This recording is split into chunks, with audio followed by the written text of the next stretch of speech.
Hi, everybody, and welcome into Talkin Beavers, and let's get right to it. Taking a look first at the Pac-12 standings, the Beavers taking on Stanford atop the North after its victory over USC in the Coliseum. But was it a Pyrrhic victory? Perhaps, because as we see, Kevin Hogan left the Coliseum in a boot on crutches after a severely sprained left ankle. He's a game-time decision at Reser Stadium. So we'll talk about Kevin Hogan. We'll talk about the Beavers and their conference opener. It's all coming up right now on Talkin Beavers.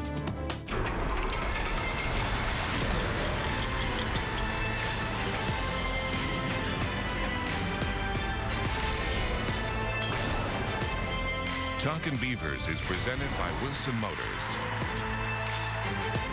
Welcome into Talkin Beavers, a shot of Reser Stadium, which will indeed be rocking Friday night for the conference opener. The Beavers hosting the Stanford Cardinal, a much-anticipated clash as we come to you from the beautiful Flat Tail Brewing Studios. And we, this week, it's a distinguished panel as always, but we have a special guest, a pinch hitter, former Beaver great Matt Severson, who lives in Beaver Lore, rushing for 142 yards in the Beavers' last Civil War victory in 2007. Great to see you, Matt. Good to see you, Mike. Hitting for Lindsey Schnell and Slade Norris, who was there, too, in that great and memorable day. Great to have you in, Slade and Matt. How about this guy as a pinch hitter? It came on your recommendation. You believe in this guy, don't you? I do. He did a great job on Friday at #Beavs, so we signed him back on again. Well, good to have you, Matt, and really excited about what we get to talk about tonight on Talkin Beavers. And speaking of Matt Severson, as a running back that lives in Beaver Lore, the Beavers getting a tremendous performance from Storm Bars Woods, perhaps the best that Storm has had since his redshirt freshman campaign when he rushed for 161 at Tucson. Storm goes 17 times for 151. And Matt, you're a running back. You know what it takes to succeed as a running back, and it looked to me like Storm Bars Woods had a lot of different elements in his running game against San Jose State. It was great to see. He did a little bit of everything, and I think the big stat that jumps out for me there is 8.9 yards a carry. That is ridiculous. That is unbelievable. And I mean, what he did really well, it was a little bit of the Storm Woods of a couple of years ago. He hit the hole hard every time, and when there was no hole there, he just picked up the hard 2 or 3 yards, and when there was a hole there, he exploded through it, got upfield, and made big plays. And what's great about that is Seth has been struggling a bit on third downs. Now all those downs turned to third and short because they did so well on the first and second down. So that really helped out our entire offense. I said last week that Chris Brown was a better athlete than Storm Woods. I'm going to have to retract that statement because he looked ridiculous. Should we rest him for a half every other week? Is that what we need to do? I mean, that guy came out just turning back the clock and looked amazing. It's like he had a point to prove because, like you, I put my foot in my mouth as well last week saying we should start Chris Brown. Well, yeah, I still took Storm, so let's remember that. Storm came out firing, though. That was really good to see. And if the Beavers are going to have a successful year, that's a performance that we need to see repeated again and again. Because like you said, it puts the offense ahead of the change. Third down is more manageable now for a young quarterback. Just makes everything easier, and lets the defense get its rest on the sidelines. You know, and the key, too, you could tell early on that screen pass on 3rd and 11 where Storm caught the ball in space, dipped the shoulder, cut, made a move, broke a tackle, dipped outside, went for a first down. That set the Beavers up very impressively on that response to San Jose State's opening touchdown drive. Seth Collins delivered that pass to Storm Bars Woods. We had a chance to talk to the freshman quarterback who continues to grow about the running game and other matters. I mean, just getting the offense down more and more and knowing my reads better and better and becoming more comfortable. So, you know what I mean, as the games go on and on, I'll continue to get more and more comfortable. So, talk about that touchdown pass to Jordan Villeman from the snap to when you saw that he caught it. I was just going through my read, seeing out to the wheel. So he popped open. The safety came down. I just tried to put it over the safety. So. What kind of emotions were you feeling when you saw him catch the ball? I was happy. Yeah, I was excited. So. Yeah, he was happy and excited. So was Beaver Nation. That was a beautiful play. We'll talk a little bit more about it. In fact, Seth Collins, I thought, showed great patience on that play, Slade, in terms of the ball fake and kind of waiting. Jordan got into his break, and he delivered a beautiful pass. So it looks to me like each week there's some growth, some maturation for Seth Collins. That play to Villeman typified it. Definitely. That right there is what he can do every single play. The only problem now is he's a freshman. He's a little inconsistent because he had a play earlier in the game, basically the exact same throw that he missed to our tight end, number 81 there, wide open for a touchdown. But he's improving each week. And the way I really see it, he's improving with when to keep the ball and when to give it away. The run offense worked great this week, and it was on his shoulders because he was reading that D and did a great job, a lot better than he did the previous week. That opens up things and really gives him the ability to, when he runs the ball, have the success he had with 125 yards. One of the really nice things that you saw on that play, that touchdown to Villeman, for a young quarterback, is it was not really a clean pocket. There was a lot of guys coming from all angles. He had to carry out 2 fakes. He had to be patient, stand in the pocket. He didn't rush. He knew his assignment. He trusted the line was going to hold up for him, and then delivered a nice ball over the top. But that's the maturation we're talking about, because a lot of guys will get in a rush in that situation and not deliver an accurate ball, and he kept his cool, stayed calm, and put a perfect ball to Villeman. I also saw him slide. Well, I was just going to say he did. But there were also times I thought, you know, with the kid, it's hard for Seth Collins to please anybody in the sense now, because there were times he slid or got down. I thought, hey, get a few more yards out of that. And they're going to need him to get every yard in this run game Friday night, aren't they? They're really going to. I'm placing a lot of pressure on him in this game because Stanford is a powerful team. They're strong, and they're going to disrupt our O-line. It's going to be up to him to use his legs to get out of a lot of situations, and every single decision he makes is going to have to be the right one this week, whether it's to pull the ball, keep the ball, throw the ball away. He's going to have to be on point this week for us to get that win. The other thing he's going to have to do is he's going to have to keep his head up, because there's going to be tough times in this game. Things are not always going to go right. There's going to be some negative plays. He's going to take one in the chops once or twice, because Stanford is very physical and they know how to hit.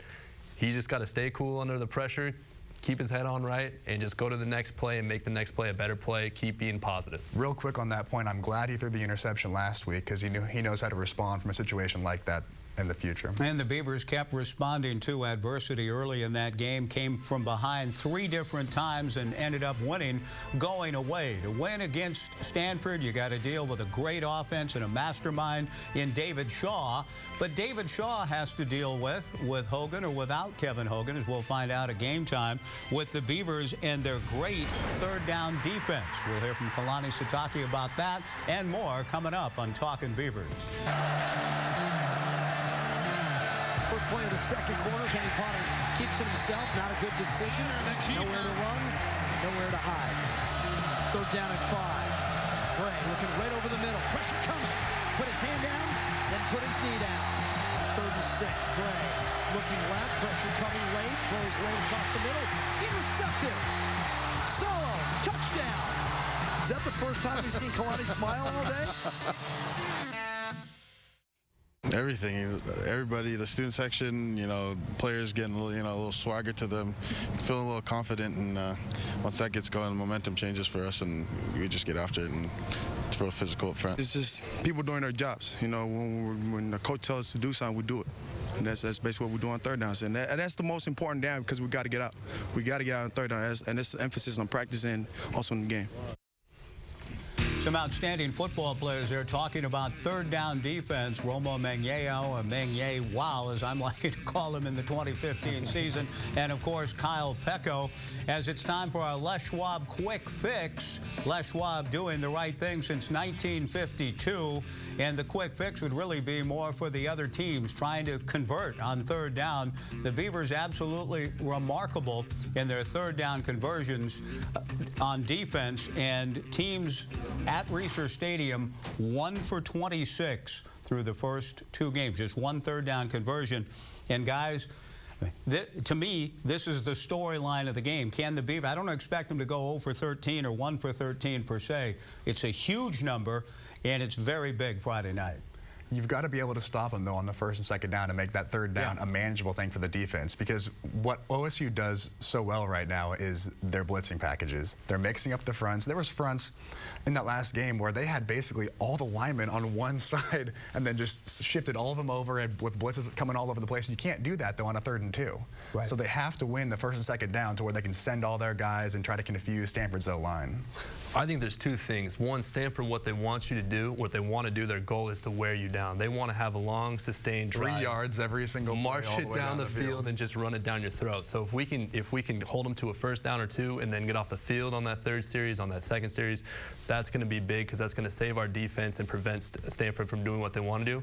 The other thing is Oregon State's made most all its big plays on defense on 3rd and long situations. And especially if Hogan's out, if we can put them in a 3rd and 6, 3rd and 8, and they have to drop back and throw the ball, that's where we can get pressure on the quarterback, turn the tide, maybe get a turnover, and really put some pressure on the Stanford offense. And even if Hogan isn't out, if Hogan plays, there's a sense in which he may be somewhat limited with that severe ankle sprain. USC didn't really challenge him much in that respect, and that helped USC just grind things out. But I imagine Kalani Sitake and company have some defenses dialed up. Hogan, Christ, Burns, whoever may quarterback.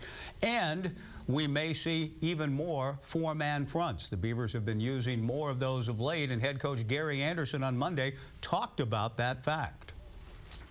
You know, it's much more like we were doing the last couple years at Utah State, and it's just basically a personnel situation. We were much more straight odd at Wisconsin, and it's just based on the kids that are there. You know, this last game we had a couple packages that we got a little bit smaller, which was the odd front guys. There was 3 D linemen and the 4 linebackers in there, but early in the game it became apparent that we were going to be better in the setting of the 4 down, and I think we were more physical. We had players that were playing better at the linebacker position than we were in the 3 linebacker system than we were in the 4 linebacker system. So it was adjustment in the front. I think Kalani's staff did a great job in. The kids were more prepared, made more plays in the 4 down front, maybe because of the package, yes, but also because the kids were playing better than the other guys that were in the other package. So we went with that package, and it was good to see. Well, Slade, I've got to ask you, and with the passing of the baseball legend Yogi Berra, one of the greats in the history of sport in this country, true Americana, but Yogi was asked, you know, what do you think about when you're hitting? And he said, how can you think and hit at the same time? So one of the great Yogi-isms. But what about defense and what Kalani and Gary are asking the Beavers to do, kind of shifting between 3 and 4 and all the packages? Do you see them playing at speed and playing freely right now? Yes, when they're blitzing. On those plays when they're having to sit back and read, especially the linebackers in that 3-man front, they took a little while on their reads this last week. They kind of looked like statues a bit out there for the first couple of seconds, and then finally reacted. They were letting blockers get into their body. When they switched to the 4-man front, all of a sudden they got a little more comfortable, their reads came a little quicker, and they had a lot more success in that 4-man front, which is what I think they're going to use, like you said, a lot more this week. And then my worry goes, we have 2 linemen down, Jalen Grimble and Ali Robbins, and so that 4-man front, we're a little lack of depth there going into this next game. And Stanford's a very physical team. We're going to have to last that whole game without our depth. One of the things I did like, though, listening to Coach Anderson there and just reading some quotes throughout the week, is he's going to put his best 11 players on the field based on the situation. So, you know, Stanford's a power run team. They're a little bit different personnel probably than when we were facing Oregon or when we were facing even San Jose State. But I like what he's going to do is he wants to get his best 11 players, best 11 athletes on the field to make the most plays and hopefully give us the best chance to win. Yeah, and that's what Kalani has said all along about the merits of an odd front or an even front. He's been talking about best 11, and that's exactly right. So as we go to break on Talkin Beavers, we want to let you know coming up, we're going to learn a little bit more about who these guys liked in the San Jose State game and our handing out of game balls. But up next, it's Burton's Breakdown with Nigel Burton. Nigel, what do you got for us? Hey, Mike. Coming up next, I'll show you how Kalani Sitake earned his paycheck and then some with second-half adjustments last week against San Jose State. Coming up, we're going to learn a little bit more about a ranked Stanford team. The Beavers only have 1 win against Stanford when the Cardinal ranked. That was back when they were the Indians in 1956. The Beavers hope to change that up Friday. Let's go back, though, and revisit San Jose State, and time to hand out game balls presented by Wilson Motors. Who do you have for us, Matt? I'm going to go with Storm Woods, and I owe him a large apology because last week I said they should start Chris Brown. You hit it on the nail on the head earlier when we were talking. On that first drive, he was surrounded on that screen pass on all sides, slipped out, picked up the first down, led to a touchdown. That was a pivotal play in the game. Absolutely tremendous job there by Storm Woods. The other thing he did really well is that he hit the hole just at full head of steam, didn't hesitate at all. really easy to run through wide open holes. It's not that easy where you get hit in the backfield or hit the line of scrimmage, and every time that happened to him, he still managed to pick up, fought for 1 or 2 yards. Very impressive. Got to give him the game ball. His ability to make guys miss this week just wowed me. And he was fresh. The practice plan of kind of holding him out a little bit during the week appeared to have worked, and the Beavers hope it will again Friday. Slade, how about you for the game ball? You know, I got to go with my boy, Ricky Ortiz. And I'm not sure if it's because I'm a little partial with the guy switching positions. That was kind of my path. But going from offense to defense, he hadn't lined up on the defensive side of the ball before last Tuesday. That was his first week putting on the black shirt. And to have him come into the game, because we had Hungala went down, and he came into the game and made the interception. To come in, be prepared after only a week of being able to study the defense is incredible and have an impact on the game. And I got to throw this out here. He had a scholarship to Kansas State, and he chose to walk on to OSU because of their agricultural program, because he wants to go to Mexico and own an avocado orchard. A man with a plan. I have an amazing guacamole recipe, so we need to get together, because I've got it for him if he wants it. Absolutely. You know, the only thing he didn't do, in spite of the interception, he could have gone into his Caleb Salo imitation. He had nobody around him. I was expecting those old fullback tight instincts to kick in, but it was a great play by a guy, as you said, just recently shifting over to defense and making an impact against San Jose State. It's time now for the Burton's Breakdown, presented by Standard TV and Appliance. Standard TV and Appliance setting the standard since 1947 with Nigel Burton on the defense. Nigel. So, the Beaver defense started a little bit slow last weekend against San Jose State, surrendering 21 points in the first half. But Coach Kalani Sitake and the defensive staff did a great job at halftime, coming up with adjustments, including bringing pressure on San Jose State's quarterbacks to turn the tide for the Beavs.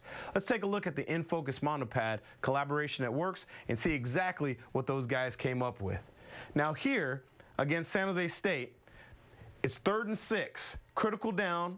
San Jose State's moving the ball, Beavs up by 7. Coach Sitake decides to bring just a simple man defense, and the 2 linebackers are going to bracket San Jose State's running back.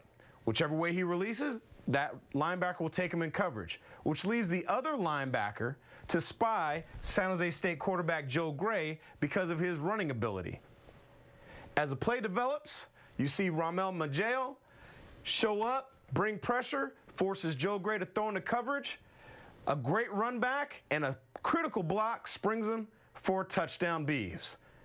You can see Coach Sitake extremely excited on the sideline. Later on in the 4th quarter, same thing. Dial a blitz, pressure. The quarterback throws in an area where there's nobody from San Jose State even in that area code. Because of those second half adjustments, the Beavs took over the game. And this week, with the Stanford Cardinal coming in on Friday, they have one less day to prepare. So those adjustments are going to be critical for the Beavs to have a great chance to win. Now, thank you, Nigel. And he's right about halftime adjustments, but even part of the 21 points, 2 short fields created by some turnover issues, a fumble, punt, and the interception. But the defense was stout, and they're going to need to be, as we talked about. We're going to look a little bit more at the Stanford offense as the show rolls along. But do you think, Slade, those same types of varieties of blitzes will be key, whether it's Hogan or a young guy playing at quarterback? That's what I was just saying earlier. Holding him on first and second down so we can get that 3rd and long and be able to do that stuff, because that's what gave Ricky his interception. That's what gave a lot of guys interceptions. It's that pressure on the quarterback, making him do things they don't want to do, try to force throws, and just the variety that we can offer from the 3-man front to the 4-man front, coming from all over the place. It creates problems with the offense, and it's extremely hard from an offensive lineman perspective to try to pick out where the middle linebacker is when everybody's lined up on one side of the ball and then shifts over and stunts over. It's crazy. And Matt, you're a former safety before you converted to a Civil War winning running back, but as a safety, I mean, you got to be very solid on the back end and not give up big plays, and the Beavers have not allowed a play over 25 yards this year. Defense has been really, really impressive, limiting the big plays, like you say. And then the other thing, I think you have to make the point that 2 of those touchdowns were on very short fields. And so the overall performance has been really, really just outstanding at home. I think there's been 1 drive where an opponent scored a touchdown on. But the first thing Nigel said is 3rd and 6, 3rd and 8. You need to get pressure on the quarterback, because there's the old saying in football, I don't know a quarterback that likes to get hit. Peyton Manning, Tom Brady, when they start getting people in their face and they get knocked down a few times, even those guys lose their composure in the pocket. And as you can see from those highlights, the Beaver defense is doing a heck of a job of getting after quarterbacks and delivering punishment when they get there. Well, we'll find out and talk a little bit more about who that quarterback will be. Will it be the experienced and 26-9 Kevin Hogan as starter? Hogan's a game-time decision. He's an outstanding player who's done some good things against the Beavers. Or will it be Christ or Burns? We'll talk about the Stanford offense next. Look at his entire career. You see a guy that's athletic, a guy that finds a way to win football games, big football games. You know, he's gone into Oregon and won. He's won 2 Pac-12 championship games. He's won a Rose Bowl. The most experienced quarterback in the Pac-12 by far, and just as a person, great dude. You know, one of the best guys on the team for sure. As a football player, you know, he's got a great arm, and I think what a lot of people don't give him credit for is his athleticism and his mobility. I think he throws the ball well, and he manages the game really well. I've been impressed with the things that he does. You know, I think that with what he's working with, that type of style, they run a pro-style offense, and so he's an efficient player, and then he's also got a lot of speed that people don't really notice until he scrambles out of there. But he's a sound player, and I think he's one of the best out there. Well, people noticed, and Kalani Sitake certainly has, and we noticed Kevin Hogan in his first career start. He's now 26-9 as a starter, and who will ever forget that first start when he rallied the Cardinal on the farm against the Beavers and Cody Vaz and company. The Beavs had a 23-14 lead, and Hogan rallied the Cardinal to a victory, and he really hasn't looked back. Last year, or 2 years ago, the last time he came to Corvallis, he had arguably his worst game as a quarterback, 8 for 18. 88 yards. The Beaver defense made it tough on him. But now, will Kalani's defense even have a chance to take on Kevin Hogan? Slade, you're dubious about his chances of playing Friday night. Watching that video, and they're saying it's a pretty severe sprain, I don't see how he could play. I mean, I've sprained my ankle. It's extremely painful to go walk on. They're going to have to shoot it up there or something to get him on the field. If he does get on the field, he'll be extremely limited. And a lot of his game is moving around, moving the pocket. He won't be able to do that. Over the last couple of years, I can remember jumping off the couch a couple times because I didn't think he was mobile or could move or could run, and he escaped the pocket and would run downfield for 10 or 15 yards and pick up the first down. If it's the injury that, like you're saying and they're saying it is, I do not see that happening at all. He's going to be a sitting duck back there, and hopefully if the Beavers can continue that trend of getting pressure on the quarterback, he's going to be at the mercy of his blockers. We saw the play on which he was hurt. You could see, you know, the way that ankle rolled. It was really a frightening sight, and you have to give him credit for toughing that thing out, playing on adrenaline, toughness. He's a great leader. Kevin Hogan had a remarkable game given all of that, and in fact, national analysts were saying that it's the best game of Kevin Hogan's career that he's coming off of in that performance against USC, and the week before he threw for 341 against Central Florida. So if this guy, the dynamic, talented, athletic Kevin Hogan can't go, well, who's up next? I mean, there's very little experience. It's possible that if Hogan doesn't play, it's the Beavers, maybe the first time and only time all year, will have the edge at quarterback in terms of experience. In preparing for this show today and seeing Kevin Hogan might not be out, I was like, okay, so their backups quarterbacks are... And I had nothing. I had to go do some research and go see who the heck these guys are. Both of them have one career throw each. Burns was last year. Chris had his throw against UCF this year for a 20-yard gain, but no starting experience. They're both young guys. They've never done anything before really in the Pac-12. They're untested completely. If we get our pressure on there and get them in those third and long situations, I guarantee they can be forced into some big mistakes throughout the game. You always got to be a little bit nervous, though, with a quarterback making his first start, because some guys in that situation have just seen, and we've seen it over the years, whether it's Kevin Hogan, first game out against the Beavers. Last year. Cody Vaz, when he filled in for the Beavers a few years ago when Mannion was down. Some guys just seem when they hit that situation, the lights come on, they just seem to hit the ground running and take off and do tremendous things. Other side of the coin, some guys have to go through the growing pains, have to learn the tough lessons. Which is usually what happens. I know I do that more often than not. It's going through the growing pains. But it should be an interesting situation if Kevin Hogan's not able to go. Obviously, that's a big lift for the Beavers. and we'll just have to see what happens. Well, Stanford is Stanford, though, and they recruit at an incredibly high level. So whether Christ or Burns, you know, you're talking about guys that were highly regarded and might be able to just step in and rely on their running game and that big offensive line. Christian McCaffrey had a huge game against USC, so they may not ask those young quarterbacks to do too much. All we ask of you as Talkin Beavers rolls on is to make sure that you are part of the CSN Fan Zone. The Fan Zone is a fan rewards program. To get started, go to csnnw.com/fanzone.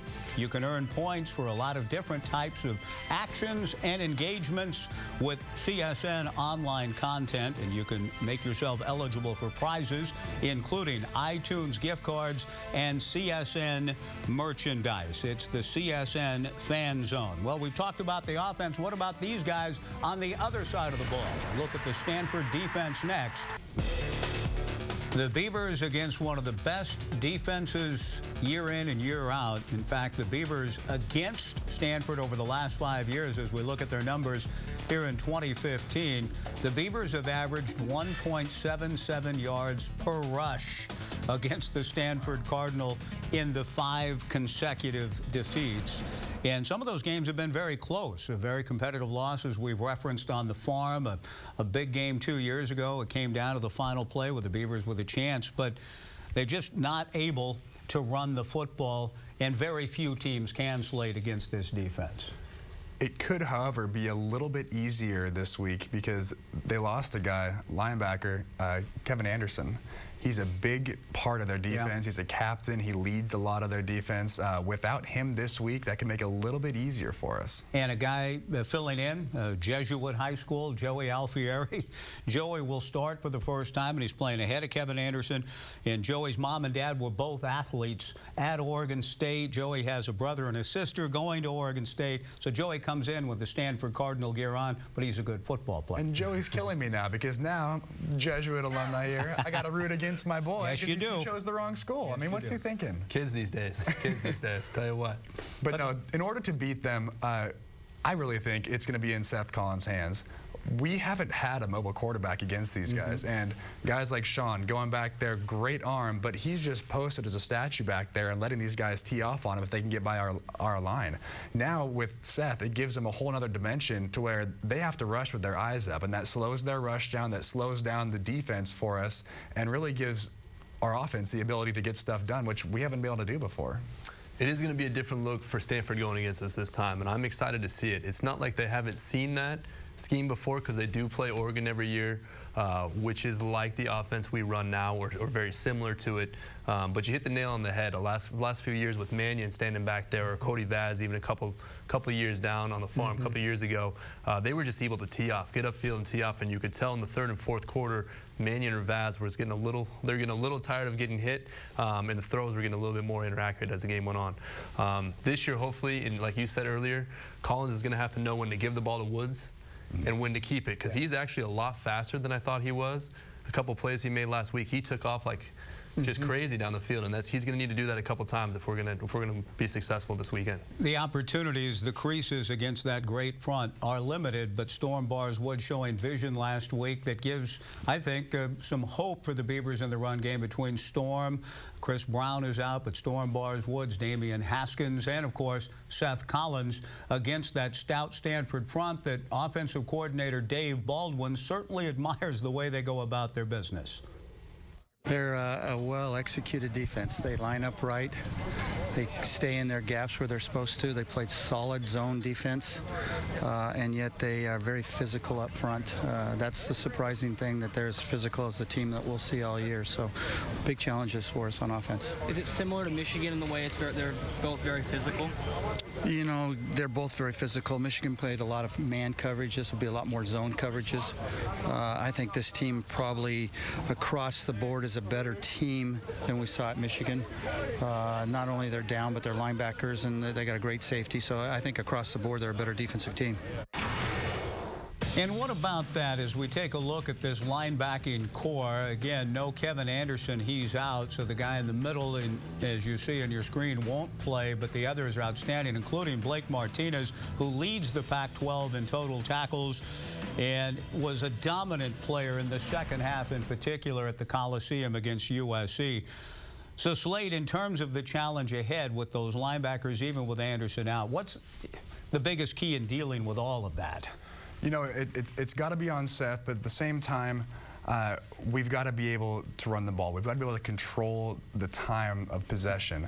Stanford's defense is great, but they aren't deep. They don't have a lot of backups to come in. And so if we can keep them just getting short chunks down the field, keep them on the field, having Seth run all over the place, chase him around, they're going to tire out. But by the third and fourth quarter, we could see those small chunks start to develop into larger and larger plays. I'm glad Storm Woods got back on the right track last week, because he's going to play a huge role in this game. And as a running back, being the next running back, these are the kind of games you like, because it's going to be a dogfight. It's going to be trading punches, hitting people in the chin. He's going to wear a few, but if he can just keep turning out yards. I forgot the stat. You said 1.9 yards a carry we've averaged over the last couple of years. Don't get carried away. 1.77. 1.77. Crazy. That needs to improve. Much like last week, we need to start picking up 3 or 4 yards on first and second down, setting up shorter third down for Collins. But as a running back, these are the kind of games you love, because you know it's going to be a dogfight, and it's on you to go in there and mix it up and figure out a way to get it done. Just like an ex-running back, put it all on his position. Oh, absolutely. And Slade, I was encouraged by the offensive line's play last week and the receivers blocking down, but everybody I thought blocked the best they have, and the offensive line had a push. Now, obviously a bigger challenge against Stanford, but Isaac and Josh Mitchell and those guys played a good football game. I do agree with you. They looked great, but like you just said, it's going to be a bigger step in competition this week, because that team had given up a lot of previous rush yards before we played them. So next step, we'll see what they can do with the Pac-12. We should give the big guys a shout-out. And as a running back, I should have known better and said that earlier in the show. But you did see Isaac Seumalo and Josh Mitchell downfield, knocking people out of the way and just doing everything they could to keep defenders off the ball carriers. Very impressive. Great job, guys. Well, speaking of doing everything that you can to try to get ready for a game, to get Beaver Nation ready, you will see our own Slade Norris going to great lengths now as we go to the OSU Beaver store, where Slade, clad in orange, gets you ready for tailgating Friday at Reser Stadium.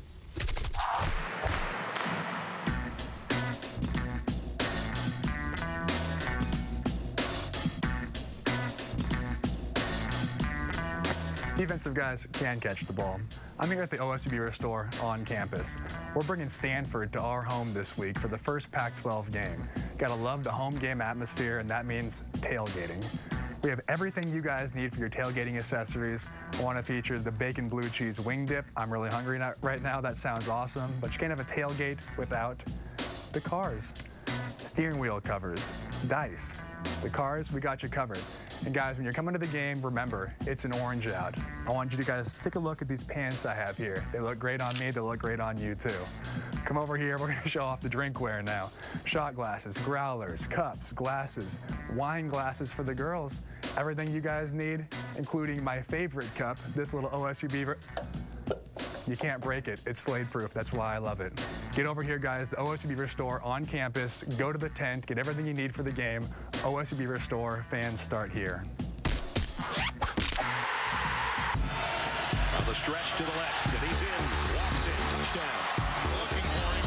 He's got it. Oh, another touchdown. The fact that the conference and the schools have invested this much into football, with the coaches, the facilities, the recruiting, making it tough. Every Saturday you have to put your best foot forward or you're going to get beat.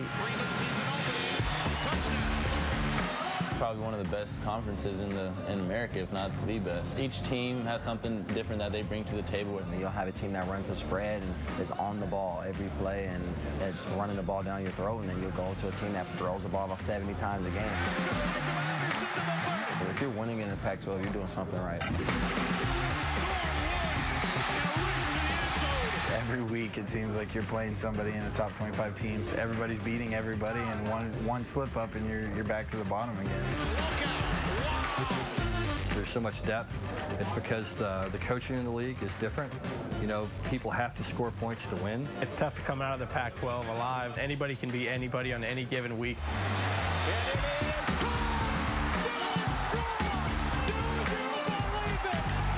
We'll be able to look the College Football Playoff Selection Committee in the eye and say, no one had a tougher road to the playoff than the Pac-12 champion.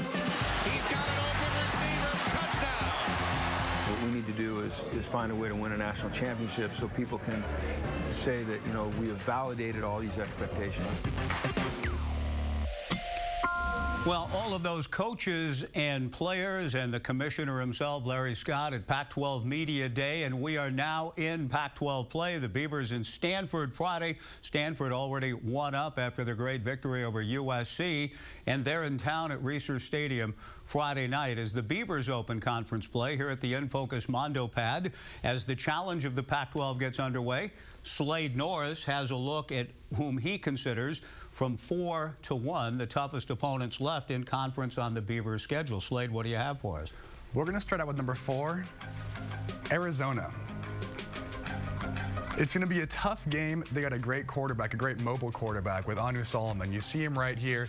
He's great in the air, but his legs really open up that offense, create openings with the defense, and it's hard to defend somebody like that. They also have a great running back with Nick Wilson, 5 touchdowns. Anu Solomon's thrown for 10 touchdowns. It's a tough team, tough matchup, and it's hard to play at Arizona. It's a loud stadium there. It may be hard to play at Arizona, Slade, but I've never seen the Beavers lose a game at Arizona Stadium, so we'll see about that. But Anu Solomon's certainly a huge threat. So who gets number 3 in your list? Now, number 3, and they were higher on my list before this morning, is UCLA. Miles Jack went down with a knee injury, huge for that team. Before that, I saw them as the most complete team coming into to this season with Josh Rosen at the quarterback.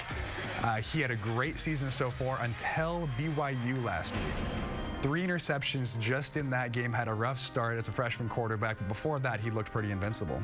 Can the loss of one defender, the talented Jack, make that big of a difference? As good as he is, I really think it does. He does everything for that defense. He's a leader on the team. They're going to be hurting without him. Okay, well, we've already touched on Kevin Anderson's absence for Stanford. We'll talk more about an absence of Stanford here in a second, but who gets number 2 on the toughest road ahead?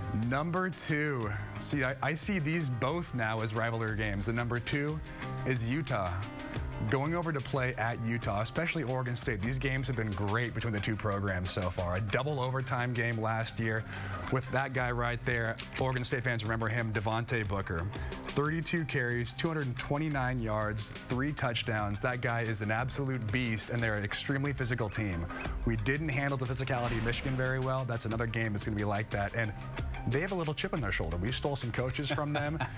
That rivalry is really budding now. Do you think it's going to be a crazy Halloween night in Salt Lake City? I think I know the answer to that. The Beavers couldn't stop Booker on a huge 3rd down that cost them the game last year at Research Stadium. So no surprise here in the number 1 slot for you, Slade. You know, I'm not saying this is the best team on this list here, but I am going to put Oregon at number 1 purely because it's the Civil War and you never know what's going to happen. We know all about Oregon, the mobile quarterback, the great strong running back with Royce Freeman, the defense, the bend but don't break. Oregon has a lot of talent. They're going to be hard to beat, especially at Oregon. We haven't won there since my buddy Matt Severson was here, and which we'll see tonight. Absolutely, and we've already touched a little bit with Matt on his glorious moment in the Civil War, the pride of Bend High School getting it done.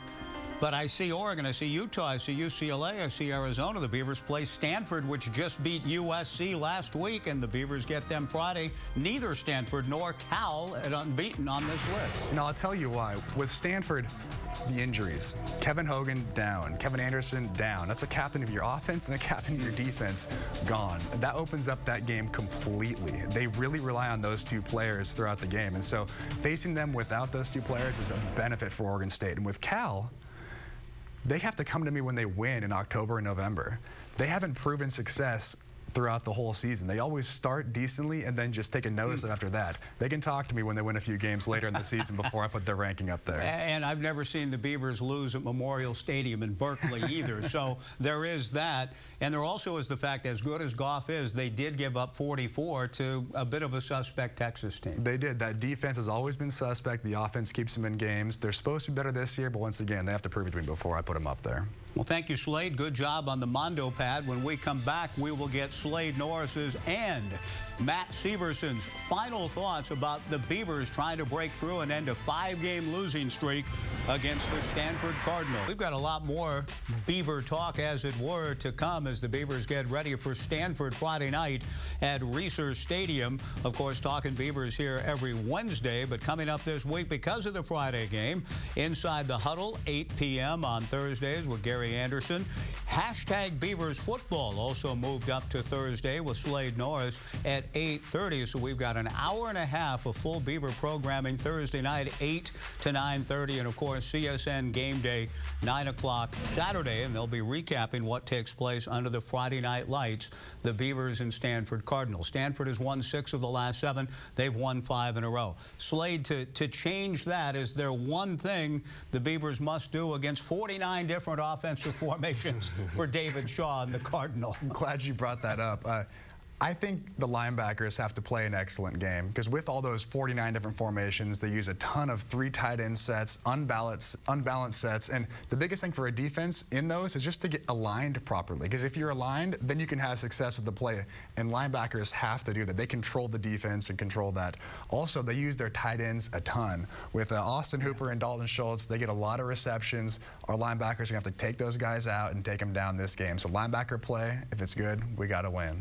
I like our chances on that because Ramel, number 8, has just been on fire lately. So hopefully he continues that trend, has a great game, go a long way in helping a Beaver victory. I'm going to go ahead and say we can no longer turn the ball over and give opponents short field. Michigan, with the snap over the head of the punter, that was a killer. We gave the ball to him on the 2-yard line right before half. Special teams. That was, we can't have that. Last week we gave him a drive on the 6 through the interception, I think, on our 25 or so. Stanford's too good of a team. Now we're getting into the Pac-12 schedule. Teams are too good to give them 2 or 3 easy touchdowns, 1 or 2 easy touchdowns a game. Just can't happen. I will throw in a bonus one thing, and that is simply, we've touched on it off and on, but the defense has got to get Stanford's offense off the field. None of those 7.5-minute, 6-minute drives. That's what Stanford relies on, because as I said earlier, their defense doesn't have a lot of depth, so they're relying on that Stanford offense to march down the field. Well, we have talked about so many things. We hope that you followed along with us, and thank you for doing so. We've got a lot to get to next week following the Beavers in their Pac-12 opener Friday night. Be sure to join Inside the Huddle and hashtag Beavers Football and CSN Game Day